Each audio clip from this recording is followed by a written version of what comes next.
Sir జరగండి sir ఒకసారి.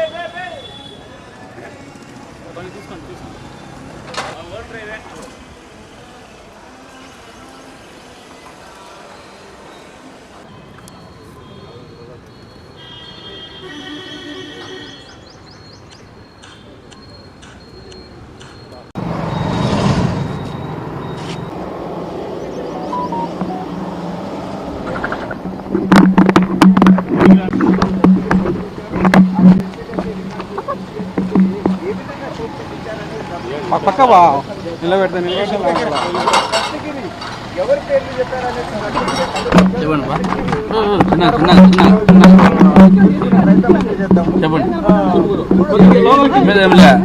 మొన్న పెట్టిన కేసు జైల్లో జరిగిన విషయాలన్నీ కూడా అంటే నన్ను ఇబ్బంది పెట్టిన ప్రతి ఒక్క అధికారి అన్యాయంగా కేసులు కట్టి నన్ను జైలుకు పంపించిన ప్రతి ఒక్క అధికారి మీద నేను కంప్లైంట్ ఇవ్వడం జరిగింది.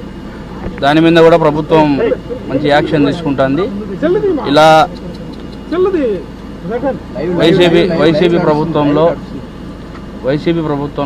ప్రతి ఒక్కరూ గవర్నమెంట్ సంబంధించి డిపార్ట్మెంట్ వారు ప్రతి ఒక్కరు కూడా ఇబ్బందులు పెట్టిన కారణం చాలా ఉంది. అందువల్ల ఈ రోజున నేను కంప్లైంట్ ఇచ్చిన నన్ను ఇబ్బంది పెట్టిన వాళ్ళ మీద, ముఖ్యంగా జైల్లో జరిగిన దాని మీద సీరియస్గా దాని మీద చంద్రబాబు నాయుడు గారు కావచ్చు, పవన్ కళ్యాణ్ గారు కావచ్చు, లోకేష్ గారు కావచ్చు, ప్రధానమంత్రి మోదీ గారు కావచ్చు, అమిత్ షా గారు కావచ్చు, దీన్ని క్షుణ్ణంగా పరిశీలించి తగిన న్యాయం చేయాలని కోరుతా ఉన్నాను.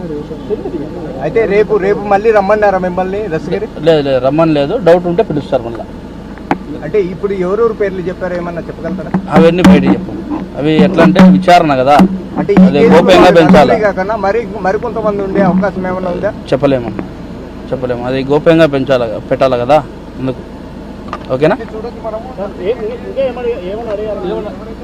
అడగడం అంటే అదే ఎట్లా జరిగింది, ఎవరు వచ్చినారు, ఎవరు బెదిరించారు అనేది అడిగినారు, దానికి చెప్పినాము.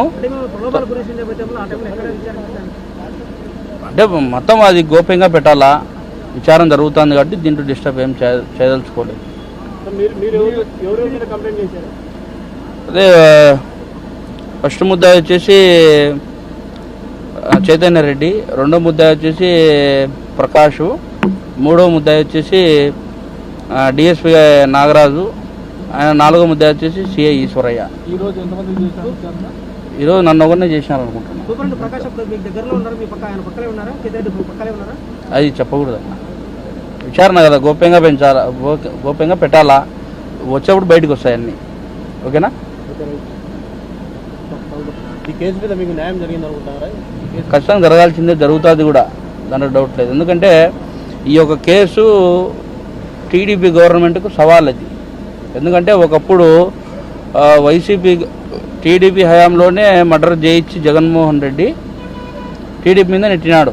నారాసుర రక్త చరిత్ర అని చెప్పి పెద్దది ఒక పేపర్ వేయించి పెద్దది ఆయన చేతిలో కత్తి పెట్టించి ఇది చేసినాడు.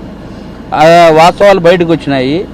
ఇంకా 5 ఏళ్ళు వైసీపీ గవర్నమెంట్ ఉన్నప్పుడు జగన్మోహన్ రెడ్డి అనేవాడు తప్పే చేయనప్పుడు 5 ఏళ్ళు గవర్నమెంట్ వైసీపీ ఉన్నప్పుడు ఎందుకు దానిని బయటికి తీసి వివేకానంద రెడ్డి కేసును విచారించలే, ఎందుకు మా చిన్నాయన కేసును విచారించాలని కోర్టుకు పోలే, ఇవన్నీ కూడా ఉన్నాయి.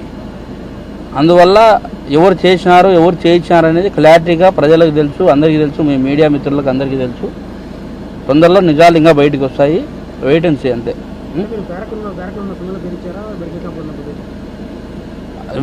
చెప్తామన్నా, తొందరలో బయటకు వస్తాయి, ఏం దాచిపెట్టుకునేది ఏమి ఉండదు. ఈ కేసులోనే ఇప్పుడు న్యాయం 100% జరుగుతుంది, దాంట్లో ఎటువంటి డౌట్ లేదు, న్యాయం జరుగుతుంది. అందరూ టీడీపీకి సంబంధించిన కూటమి ప్రభుత్వానికి సంబంధించిన పెద్దలందరూ కూడా దీని మీద దృష్టి పెట్టినారు. ఇప్పుడు స్టార్ట్ అయింది, ఎండ్ కార్డు పడుతుంది తొందరలో. ఓకేనా?